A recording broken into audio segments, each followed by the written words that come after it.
Okay, awesome. Yeah, so today we're talking about people mode, which is exciting. I think I've only done this workshop once before.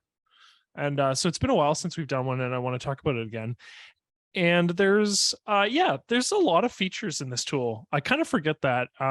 It's a really powerful tool. And so what we're going to be focusing on today is face detection as a general concept. And then sort of grouped versus ungrouped photos in people mode.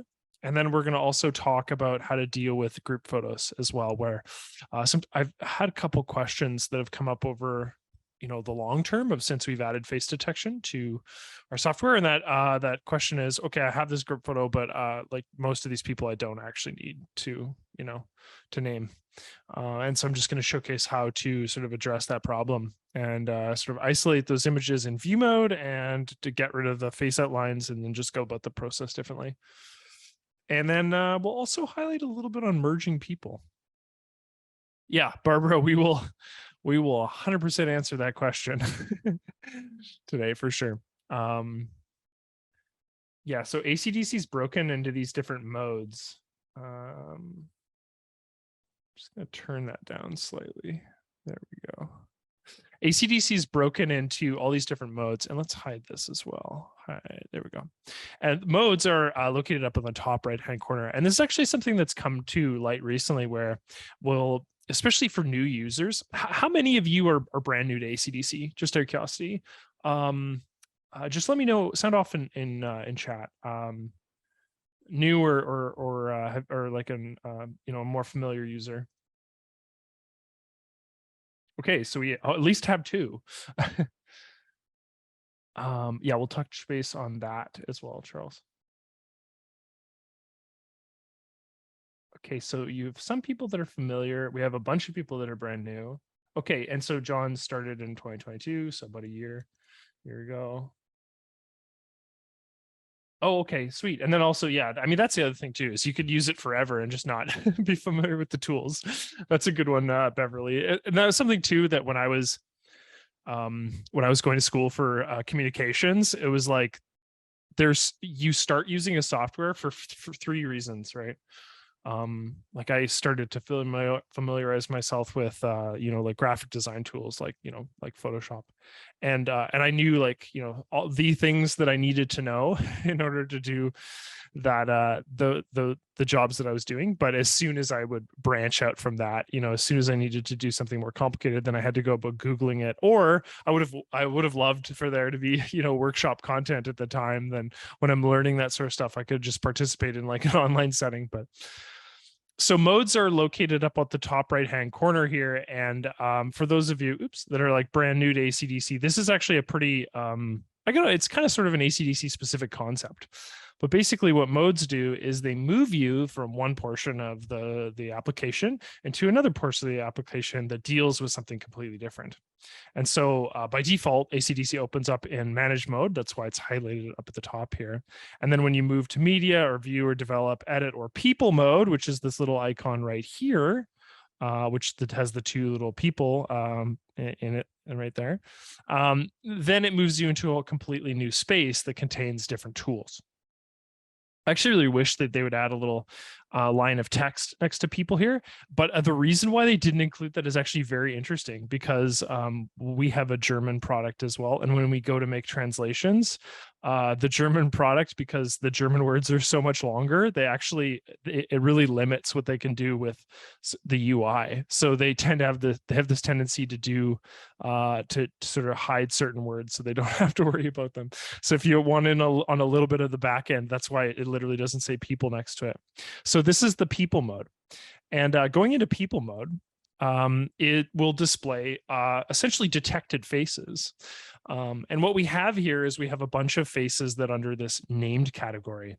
So faces that in this case that we've actually already named. And you'll notice that to the right of it, we have this unnamed category. So these are all people that I have actually yet to name. And so Charles asked, so it has the ability to drive or scan folders. And so when you use ACDSee, you're going to have a bunch of different folders, right? That contain pictures of people that their faces can be scanned. And what ACDSee does, I'm just going to navigate to our menu here. I'm going to go to Tools Options. So again, I just went to Tools Options to bring up this. And you'll notice that there's a section under Manage Mode that says Face Detection.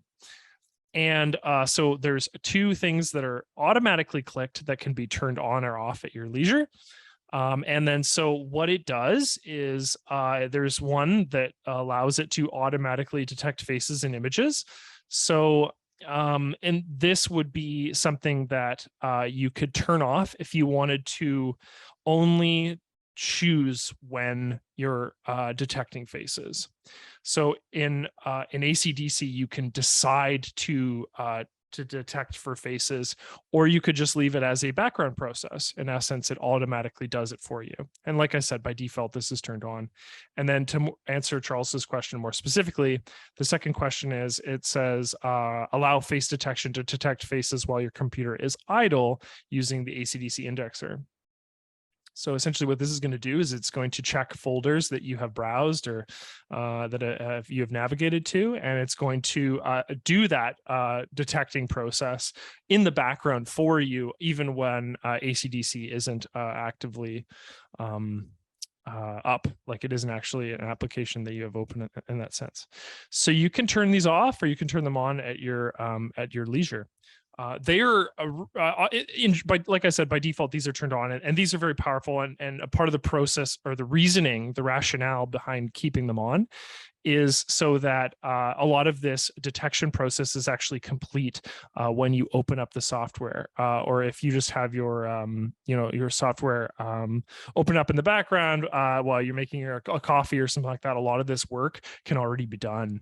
And if you're utilizing, you're moving over your images, you're copying them from either your camera or a different hard drive, or you're moving them in that sense. Like I said, a lot of this is already done.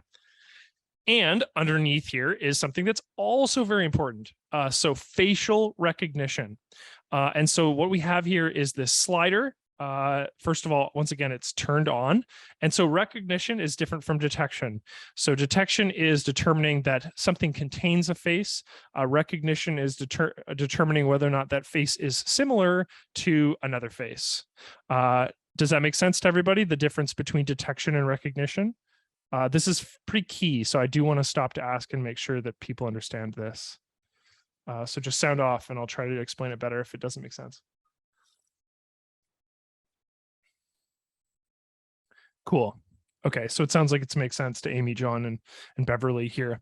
Yeah, so detection outlining people, determining that something has a face. And ACDSee isn't perfect. You're going to get some stuff that don't have faces that are detected as faces. Like, I mean, sometimes there are some detections that go awry. A classic one that we had is one person had like a shirt that contained like Mickey Mouse on the shirt, and it would detect that Mickey Mouse. But 99% of the time, it's working pretty accurately. So facial recognition. So facial recognition can be conservative. So if we were to make this slider further to the conservative end of the spectrum here, it's going to be only making a recognition. So it's going to be trying to match people that look essentially exactly like other people, look like another person you've already named. Now, this is important to note too, because what happens is in people mode, we have the opportunity to tell people mode whether or not recognition is working correctly. And we'll showcase that later as it comes up. But conservative would mean that it's being fairly discriminatory in regards to it matching somebody with somebody else. To aggressive, which would be that it's being more aggressive with its comparisons. And so what we might see is that that more people are grouped together, more people have been given a name, and it's going to ask us again this question about whether or not that name is correct. But there might be more people that have been named in this case than rather setting it to a moderate or conservative amount. So if you're finding that you are having a lot of, if you have a lot of images with people that look very similar, maybe they're family members, or maybe they I don't know, just have different, they have similarities in terms of their faces, and that this face detection isn't quite working the way you want it, like you're having a bit of spillover in terms of these different categories, then I would say maybe move it into conservative. And if you're finding that ACDC has been hyper successful and it's actually doing a really good job at naming these faces, maybe just move it into aggressive to get even more results out of it. So there are some things that are going to affect ACDC's success, right? And a classic example of that is profile photos. So we're still detecting a face here, as you can see by this face outline that we see popped up here. But we might not be making good recognition here because the photo is profile. Some other things that can affect recognition is sunglasses. Some things that can affect it is coverings on the face in some way, things that conceal the face from view and make it harder for ACDC to make a recognition in that way. You'll find that even with certain degrees of profileness in the face, or even in some instances when people are looking away from the camera, you can see the back portion of their face, or even in some cases where they do have like hats and other sort of face coverings and that sort of thing, that this actually still is quite effective. It's just, it's because it's a sort of an analytical tool that's been created to sort of run in the background. It's not an AI, but it is like an algorithm that sometimes that algorithm is just super effective, and sometimes that algorithm isn't as effective. So that sort of goes into, again, the menu options. So you can find them in tools and options. And that affects the broader ACDC people mode effects. That affects sort of like detection and recognition more broadly. Then we can talk about more specificity when it comes to the actual tool itself. So historically, when we added this tool initially, you could only actually add names in view mode.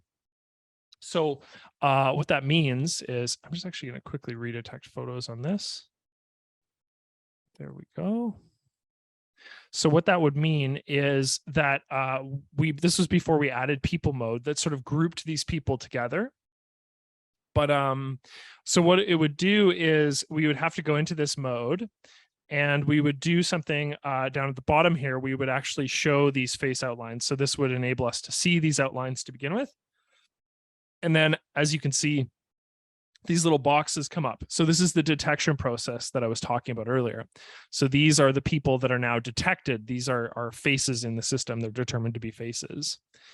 And then what we can do is, like I said, historically, what we would do in view mode is we click this little button down at the bottom here, the face tool, and that would actually enable us to go in and edit these people, change their names, add them to categories, that sort of thing. And you can actually see here that it looks like this person is not in fact Sarah, but it's trying to make a comparison here. This is it trying to do a recognition here. So in the case of our recognition not working, in this case that this person is not in fact Sarah, we would actually just click a no on that. We would tell it that that is not the case. And this would allow us to do a couple things.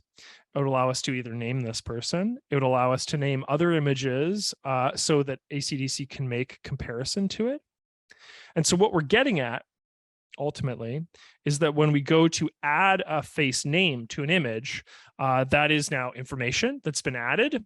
And whenever we add that name to another image, we're providing ACDC more information as the appearance of one person's face. And so in essence, the more faces that we recognize and name, the actual better the tool becomes, because it is having more information to learn and build upon. So that would be in view mode. We would be this is how it sort of operated historically.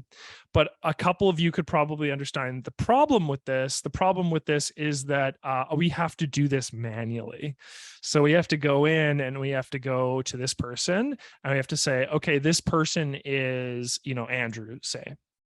And then, so I have to go through and I have to name all these people individually. And then I have to navigate to my next image, and I have to navigate to my next image. And I have to go through the process of interacting with each one of these images separately. Now, what is ACDSee doing? It's still going to name that person, and it's still going to look for images that contain a similar person or a similar looking person. And then it's going to go through the process of naming all of those people, provided that you've given them given the tool information. But in the case of actually interacting with images, I have to open up these images and I have to go into them individually and go through the process of naming, right? So this isn't a very effective workflow if we have tons of people, and for people that are doing lots of photography of people, whether or not that's for their job, they be wedding photographers, that sort of thing. Well, this might be a bit too slow, right? Like that might be not a fast workflow in that case. So that's why people mode was developed. So people mode, once again, it's this icon up at the top right-hand corner here.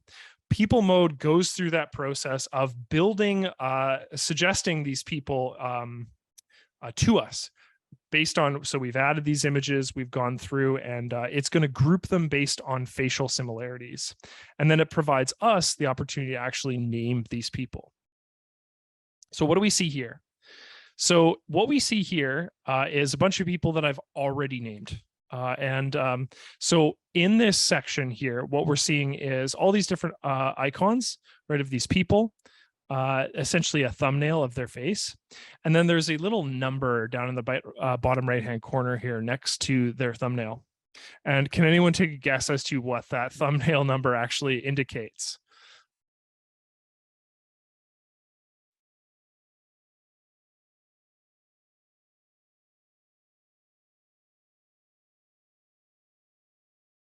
Exactly. Yeah. So John and Beverly, you're both correct.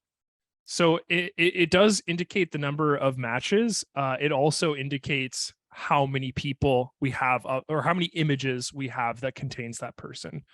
So if we click on, say, let's click on Brian, because we have 13 photos of Brian. I think he's the most in here. If we do click on that, you'll see that all of these images pop up, and all of them are, in this case, of Brian. So, and this provides us a platform, right, to make further suggestions. So if we have gone through and we've said, we've initially named Brian, we have a bunch of images that might pop up in the suggested faces here, depending on if we're adding images.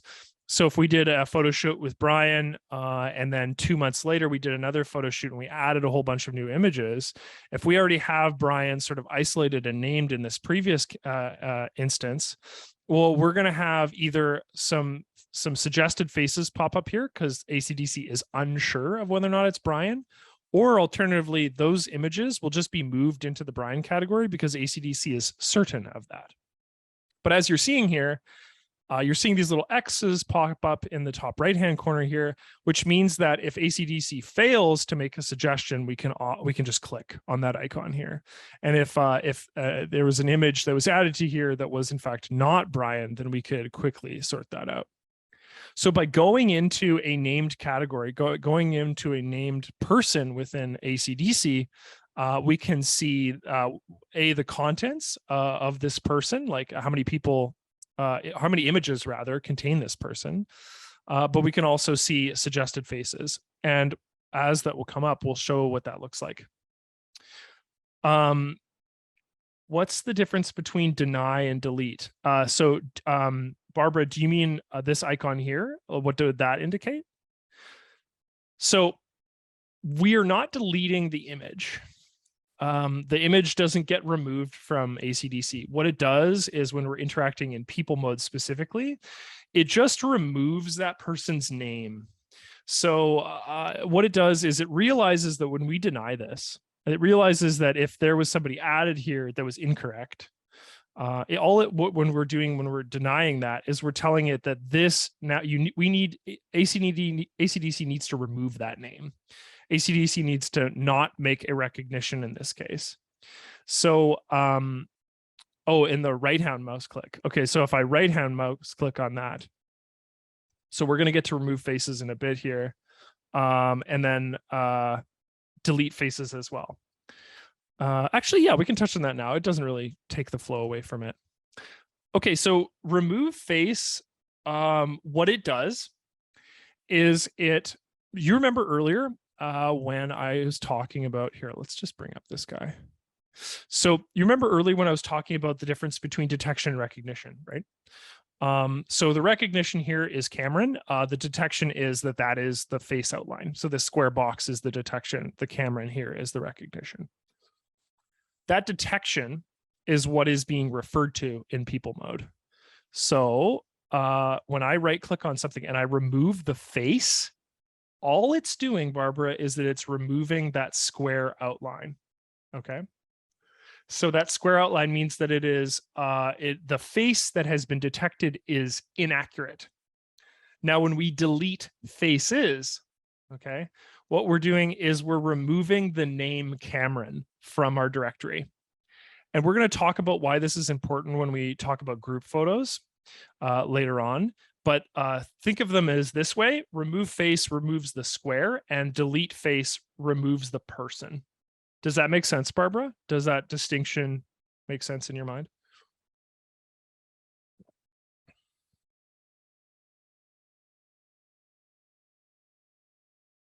When you remove the face, will it come back with recognition?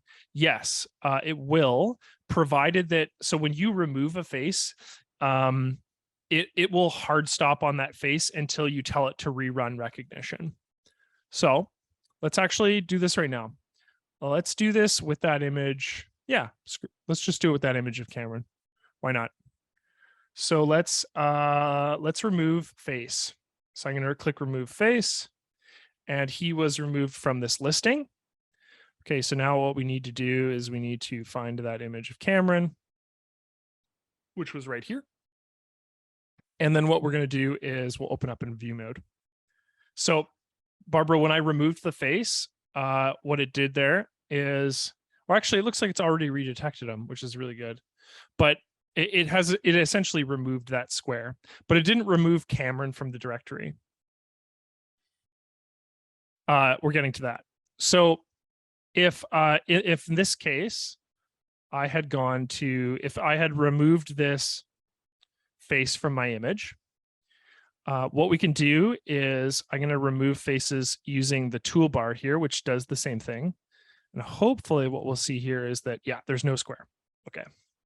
So in order to see that square again, in order to determine that that person has a face, what I could do is, I believe I should be able to go into the tools again and go to redetect faces. So if I go to redetect faces here on face detection on the toolbar, it's going to take a moment. And what it's going to do is it's going to suggest a box for me here. And this person has been suggested with the name of Cameron. And the reason why is because based on our recognition data, this person looks like Cameron.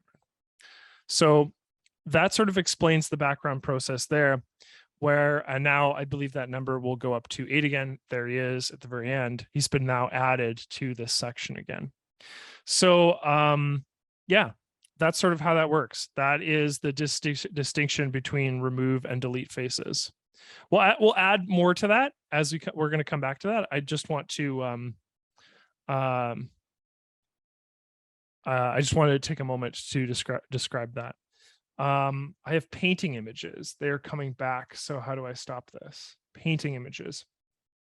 You know what? I'm going to come back to this a little bit. Barbara, I don't want to like railroad this too much on this question. If I don't, however, answer your question by the end of this workshop, why don't you email me and I'll provide my email right now.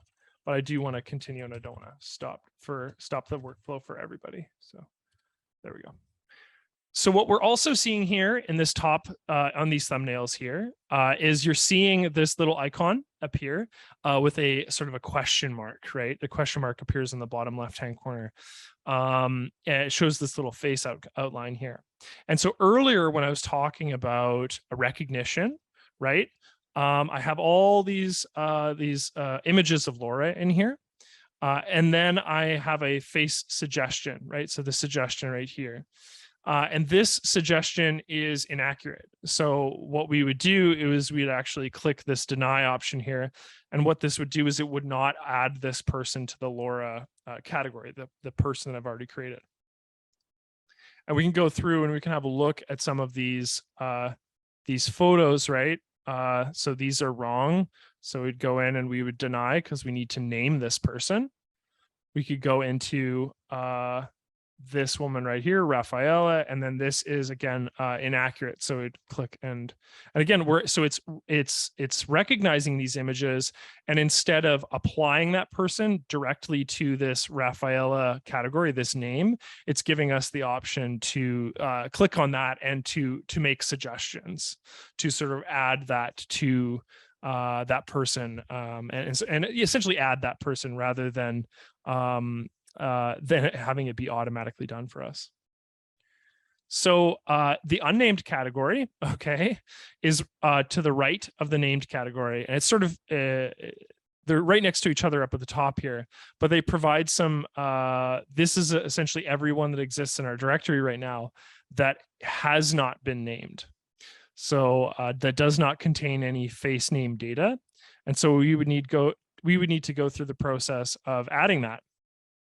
So when I click on unnamed, one of the things you'll notice is that these images are not grouped, they're individual. So this is every image in my, essentially my hard drive right now that doesn't contain face data, but notice that many of these are repeats. In essence, that many of these are of the same person, just as these are of the same person, just as these are of the same person. So what these are is they're ungrouped, okay? So ungrouped images have not been sorted yet. Now what we can do is we can actually click on the grouped category up at the top right-hand corner here. And what that does is you will see that it adds these people and then assigns a value, a number to them on the bottom right-hand corner. And so what that does is it showcases to us how many images that it can determine is similar to the ones that already exist in our directory. So this group of 6 images, these 6 images have been recognized. Well, they've been detected. All these images contain faces, as we've said earlier, but they've also been recognized as the same person. ACDSee just doesn't know what this person's name is yet. So when we use ACDSee, this is how we expedite this process, right? Because earlier when I was talking about view mode, going into every image individually and adding that name, well, now not only can we look at this grouping, right? We can add names to this grouping and then deal with this grouping as they come up. So we can go in and we can say, okay, who is this person? Let's say this person's name is Anton. So I'll add Anton here. And then what you can see is that Anton and his whole name category, this sort of unnamed section here, has been removed, and it's now been added to the named category. So what we can do is we can see that these are all of Anton, and then we can interact with them individually here if we do need to delete or remove any. So this is like very fast. It's quite a bit faster than engaging with it in view mode, and it gives us a huge amount of control over these faces. The other thing I should note is that we're seeing the person's face in this image, but we're not actually seeing the full image. So if I click on one of these images and I go into view mode, okay, this is what that whole image looks like, but that's not what that thumbnail looked like. What that thumbnail looked like, if we go into our second image here, is much smaller than the whole image, right? Does everyone see that, what the actual thumbnail that's popping up is only a portion of the whole image? Well, if we want to see the whole image instead of just the thumbnail, we can click on this little icon that exists up at the top right-hand corner here.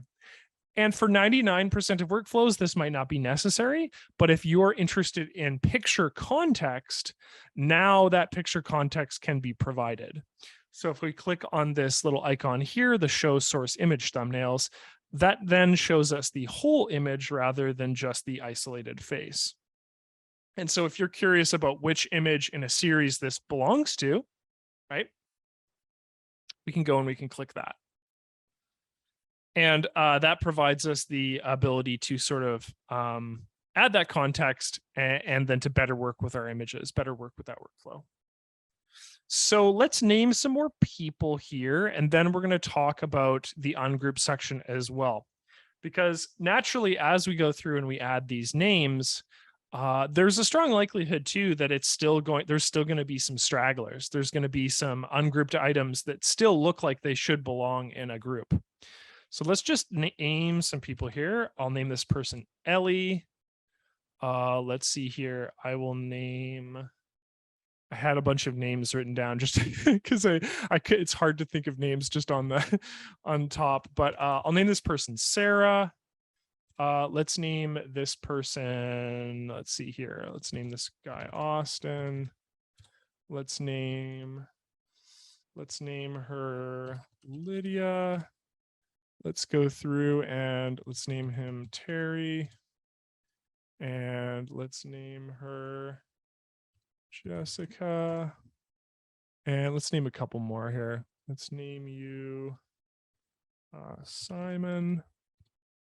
And why don't we name you, let's see, does Laura already exist? Okay, it does. Let's not use that. Let's use instead Marianne. Sure. So now what we can see is, well, we've named a bunch of categories. And if we go back into the named category, we can see that those are now pop up in our section here. So here's our Austin, here's our Simon, here's, let's see here, here's Lydia. And yeah, so all of those people have been added. One of the things I'm just noting too is this person I did as a test earlier. This was just a quick name I added in here, and I'm realizing that this person exists in an image, but he doesn't actually or shouldn't exist as a person in my directory. So what I can do is I can click on remove person, and this actually removes the title of Peachy, this person Peachy, from the directory altogether. So I'm going to do that because that's a silly name. So it'll allow me to remove that. I can click OK, and that removes that name completely from the directory altogether. So some people that I added here, like Ellie, for example, if we go into them, you can see that these images pop up, but we're still getting suggestions that aren't a part of our mix here. So we'll close that. Let's see if we get any that are accurate. So here's a good example of two images that are accurate in this case. So instead of it suggesting a person that it isn't, these are actually correct. So what I can do is I can click on the approve, and approve will now add those people to my top level category here. And what that will do is it will also change the number that exists on the bottom right-hand corner here, showcasing to us that that person now has 4 items in their category. Let's see here. I'll just go through and I'll make sure that all of these are correct. So these are incorrect. So in fact, actually, there's a couple incorrect ones here. So we'll go through and close those. This person is Sarah, so we'll add Sarah here. And that is also Sarah that's popping up there. And this is not Sarah. So we'll go through and we'll correct that. And maybe what we can do is we can go back to this unnamed category and showcase, let's have a look at some of these ungrouped images. So ungrouped images are images that ACDSee couldn't group together, and we can definitely add names to these images. So I believe this person was Jessica, right? Let's confirm this. Let's see here. No, that person was Jessica. I think that person was. Oh, I didn't name that person. That's why. Okay. So I go through and I could name these people if they don't have names already. And then once I do that, it's going to be able to add them to the list of names, but then it also will start the process of recognition based on that name. So let's name this person Jocelyn. There we go. And if we go back to the named category, now Jocelyn is added. So Jocelyn is there. And we can go through and let's see if now that it recognizes her, So none has been added as a group. So some of these images we might have to add individually. So Jocelyn right there. Let's see what other ones are. Jocelyn right there. And then what we could do is, let's see if any exist within a previous category. This was Sarah. Same with this image. So we can go through and we can make any corrections based on this listing here. So this showcases essentially the grouped versus ungrouped category. How do you suggest dealing with the same name for different people, such as John? Okay, so if they are different people, not the same person, so we can talk about both situations. What I would recommend doing is going into the named category and then changing the top level name. So let's say, okay, so we have what, Austin here, right? So what we can do is, so let's give Austin a second name. So we'll give him a last name. So Austin P. And if we go into our like an unnamed category and we're adding somebody new that has the same name, then we can go in and add this person. And let's see if, yeah, so Austin is now treated as a new object. And this is referable, so we can check this. If I go back to manage mode, and if I go to catalog up here, what I can see here is a list of names. Does everyone see the people section right up top here? Oops, that icon right here. So this is a list of all of the people within my directory that have names. And what this does is it actually allows us to search based on those names. So if I click on Austin P here, what it does is it brings up all three of those images. So this is manage mode that I'm in, not people mode. So this is one of the methods by which adding names to our images actually gives these images now metadata.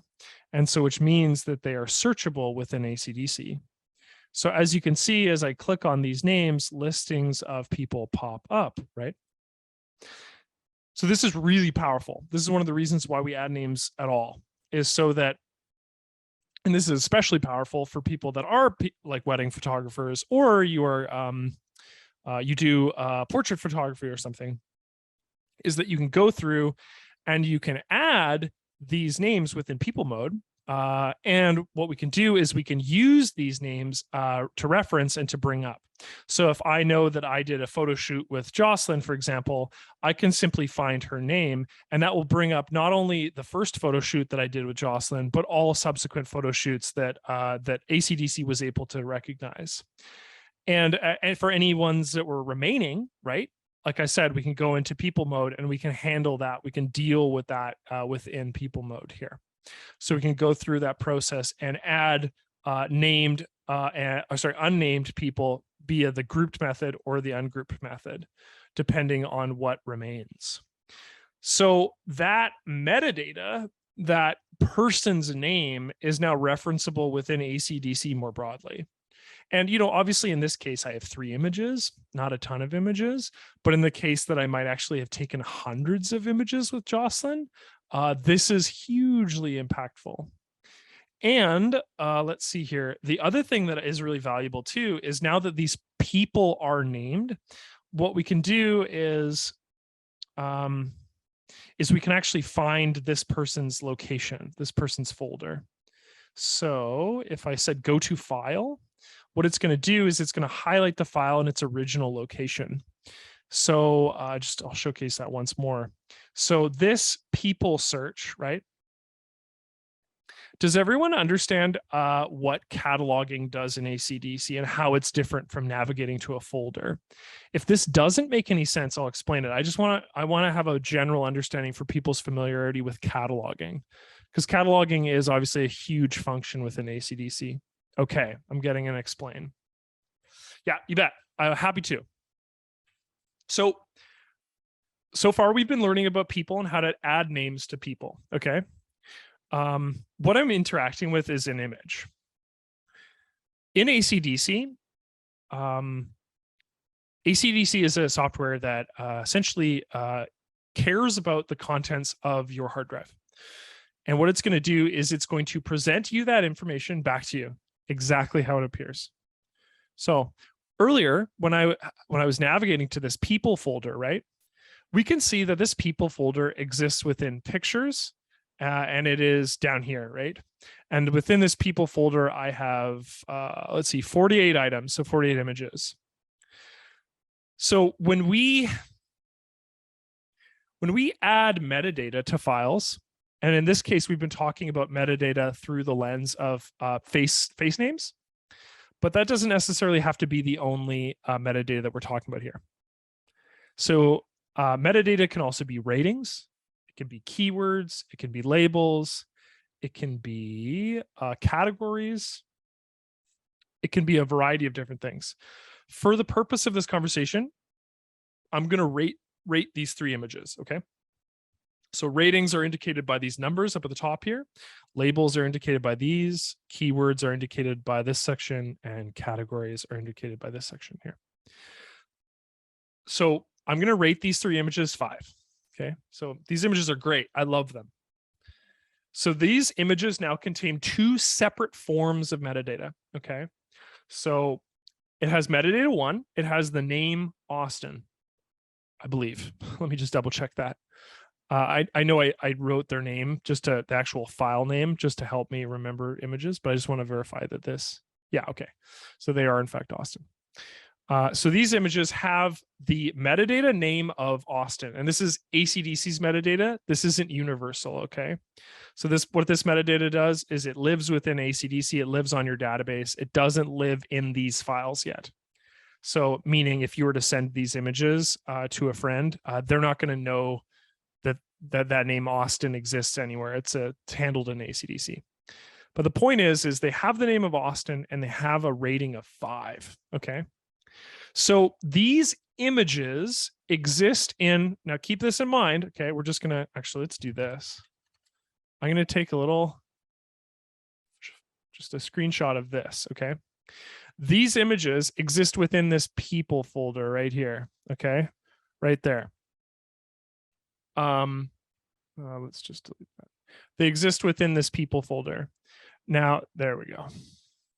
So when I search for images with the catalog pane, okay, so what we're doing right now is we're interacting with folders.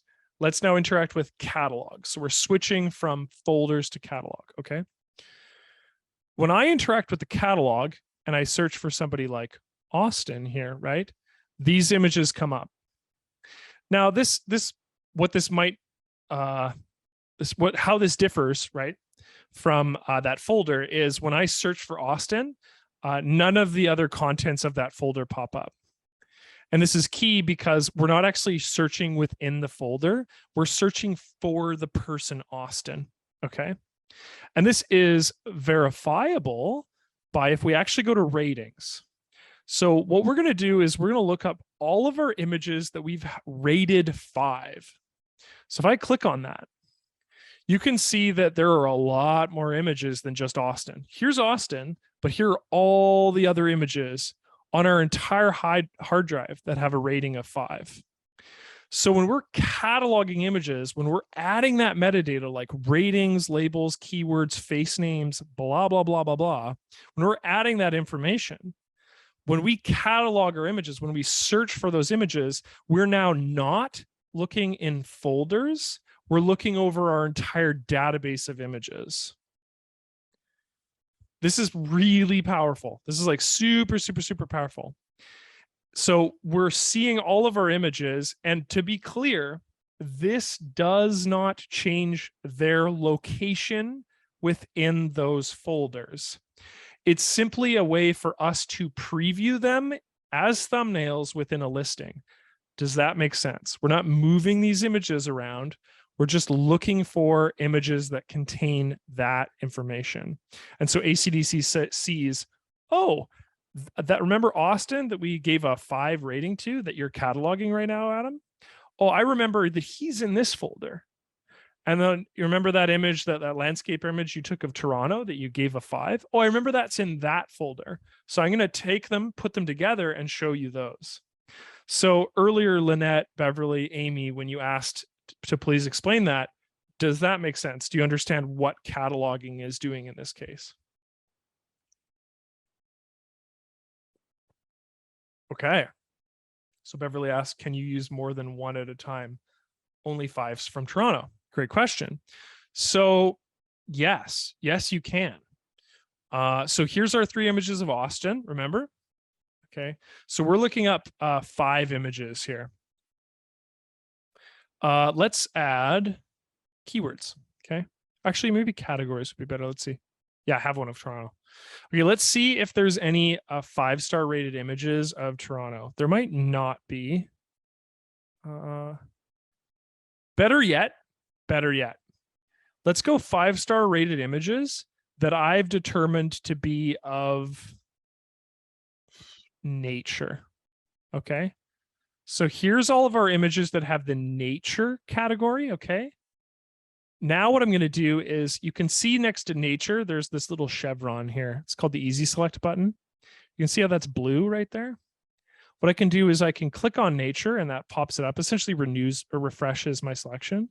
But if I click on that nature selection with, and then click on the chevron next to 5, what it will do is it'll look over the whole of my my database for images that I have given the category of nature plus the rating of 5.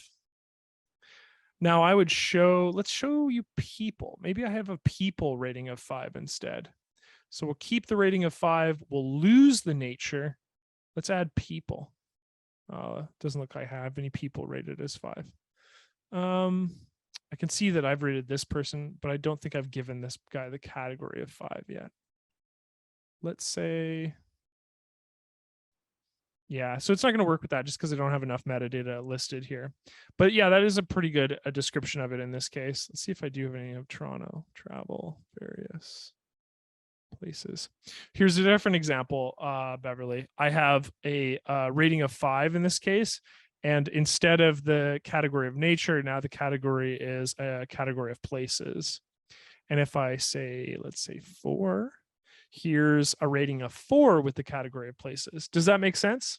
How you can use those little easy select button, those chevrons, to display multiple images at the same time? Okay, sweet. People understand.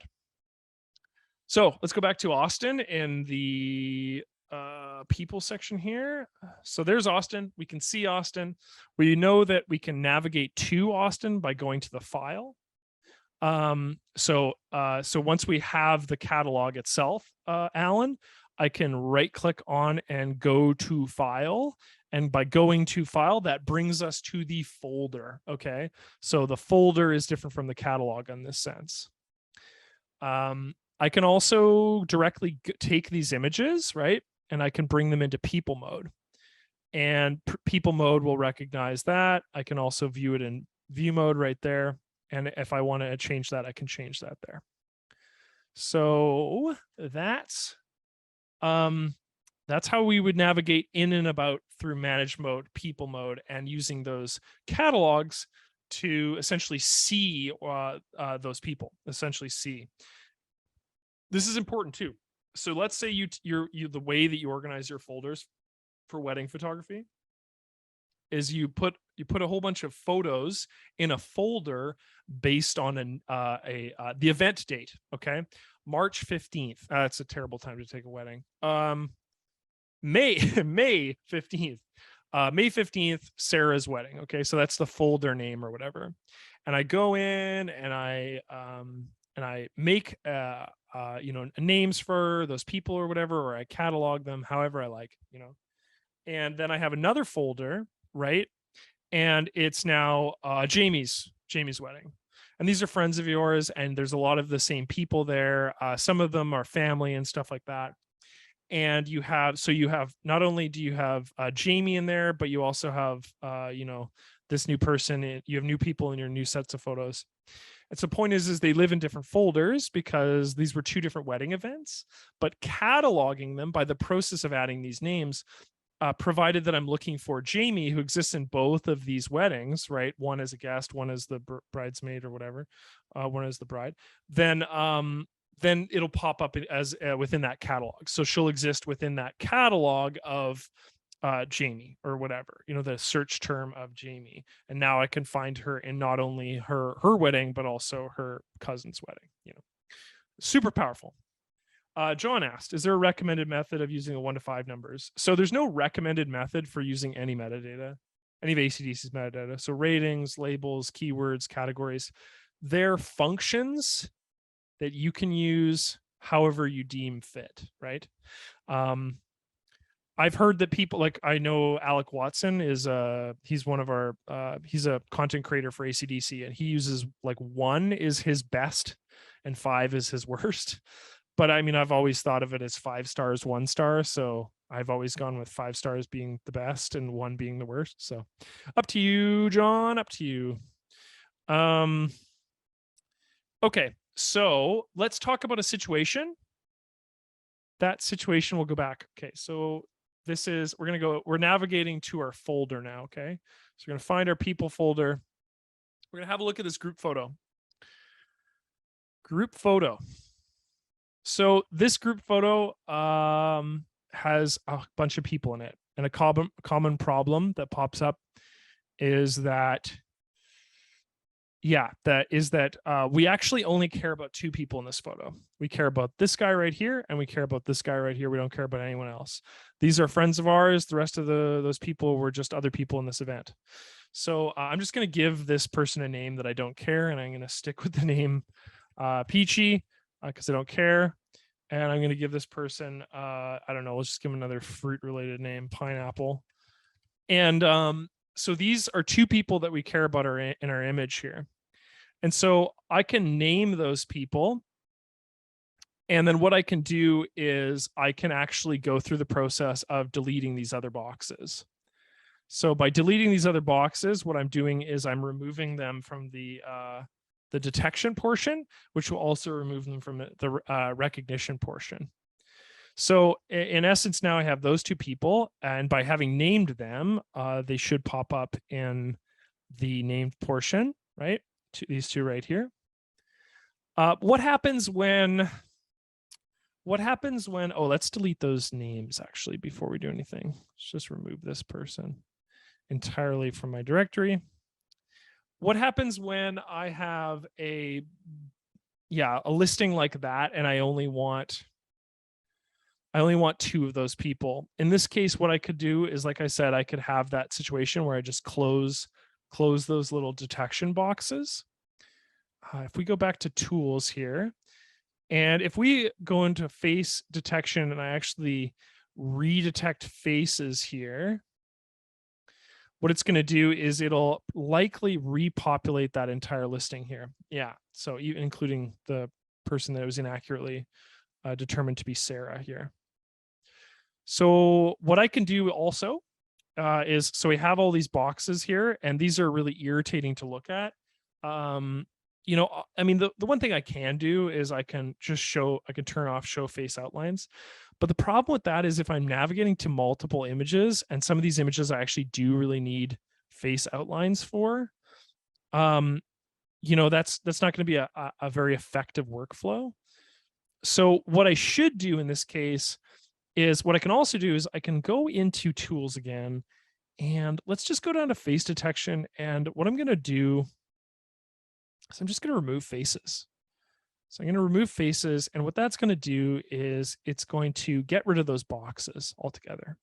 So if we had a big group photo and I don't like the fact that those boxes exist and I only want to name a couple people, just remove faces from it, okay? And then what you can do is you can actually just go in and manually add new boxes. So if I only care about this guy and this guy, what I'm going to do is I'm just going to put this on his face. I'm just drawing a literal face box in view mode now. And I'm just going to name this. I'll name him Peachy. I'm going to draw a little face box around here. And I'll just name him Pineapple. And now they're the only 2 ones listed in that. So there might be some instances when you have group photos that you don't want really to put emphasis on every single person in the group photo. And so what I would recommend doing is, provided that you have recognition turned on, you have all of these automatic functions already on, I would just go to manage mode. I would just go to face detection, and I just remove the faces and just manually add them in view mode. That's probably the most effective way to do that.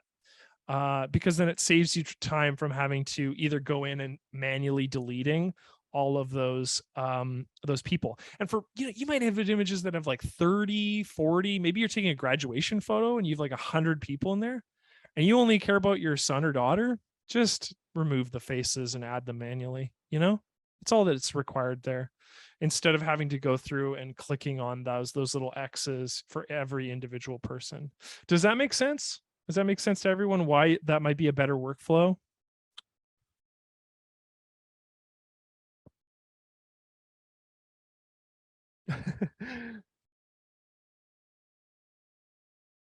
Okay, so let's talk about one other thing. The last thing I'll talk about is people merging.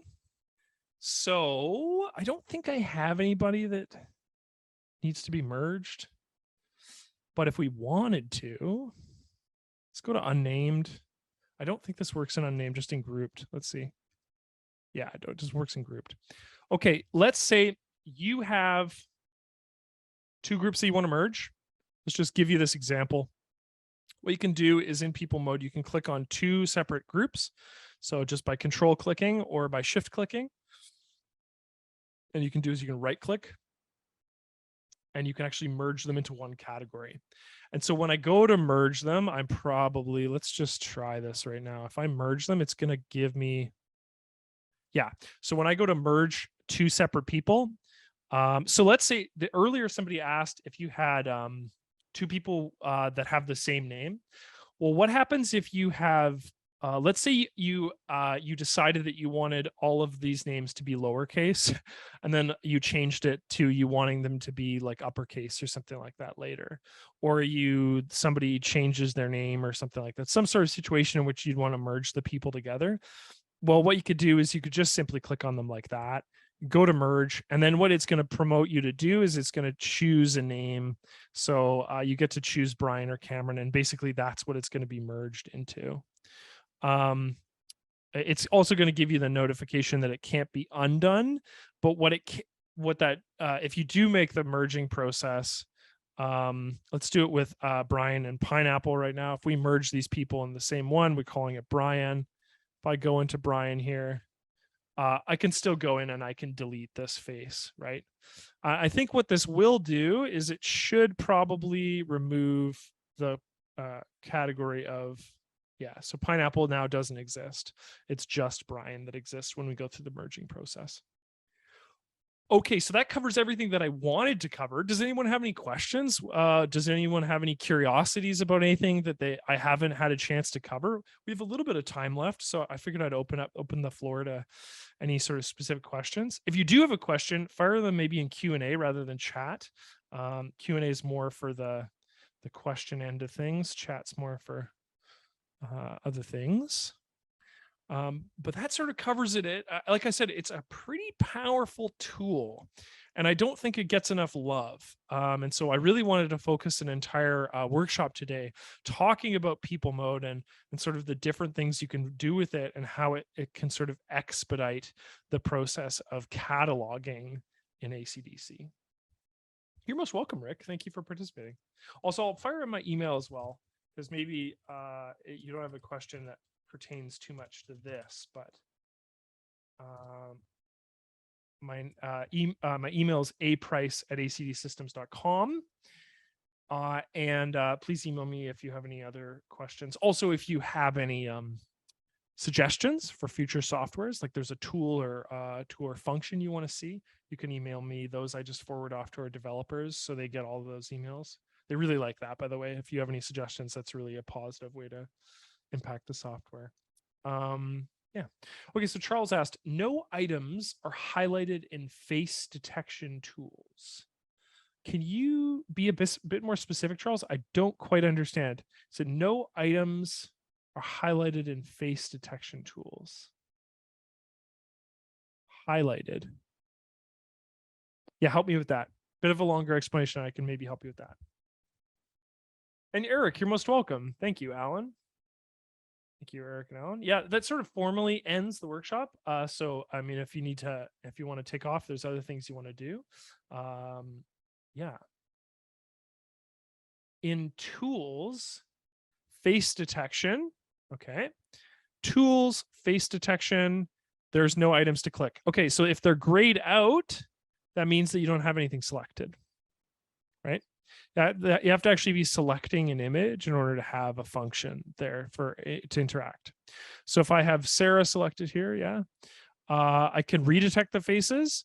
I can, and this might be the case if this person has multiple, this image has multiple people in it. You can click that and it'll go through the process of redetecting that to re-highlight the second one.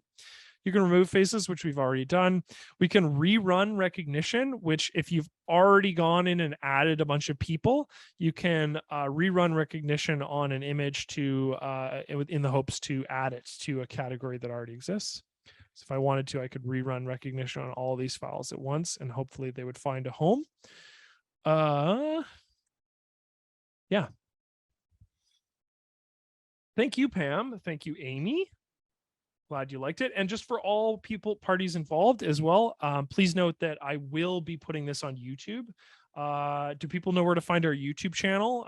So all of our workshops, all of them, have been uploaded to our YouTube channel. So thank you, Rick. You're most welcome. Let me help you find that. Let's see here. Thank you, John. So if you go to ACDSee on YouTube, it's youtube.com ACDSee Photo Studio. And then that is our YouTube channel. And like I said, if you go to playlists, all of our videos, all of our workshops are in the workshop folder here.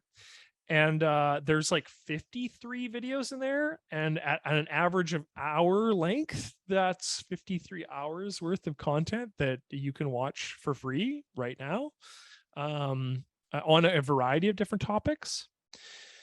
Huge amount of content there. So really recommend doing that, checking that out. So it might answer some questions you already have. And please, please, please subscribe to our YouTube channel. Please do. It helps if you subscribe to our YouTube channel and you click that little bell icon that's next to a video. It'll be next to the video for you, next to subscribe there. What it will do is it will update you when we receive, or when we post a new video. You will get a indication that is brand new and ready for you. So please do that. Please subscribe and click the bell icon. Also, I want to grow our YouTube our content. It's a great YouTube channel. Like I said, we've got tons of content. It's meaningful to me that people subscribe. So yeah, I'm not seeing any questions other than the one that I believe was it Rick asked earlier. But yeah, so I think that's it for the workshop. Like I said, if you have any questions, email me. I'll fire my email again. But that is all. And I hope you all have a lovely day. I'm going to mute my microphone. I'm going to leave the lobby open for a little bit so people can just copy those links if they need them. But other than that, oh, Barbara asked a question. Can you exclude folders from face detection? You likely can. I don't actually remember how to do this, but exclude folders from face detection. Yeah, this might be a email me situation. I think that this is possible. I'm just forgetting how. Yeah, you know what? Instead of bumbling around and trying to answer your question, I'm just gonna say email me, Barbara, and I will get the answer for you from our developers who know that for sure. So yeah. Okay, I'm gonna do what I said. I'm gonna mute my mic. Everyone have a lovely day. Thank you so much for participating in our workshop. And like I said, this will be uploaded to our YouTube channel. It's early. I'm going to get it on our YouTube channel by the end of the day. So take care.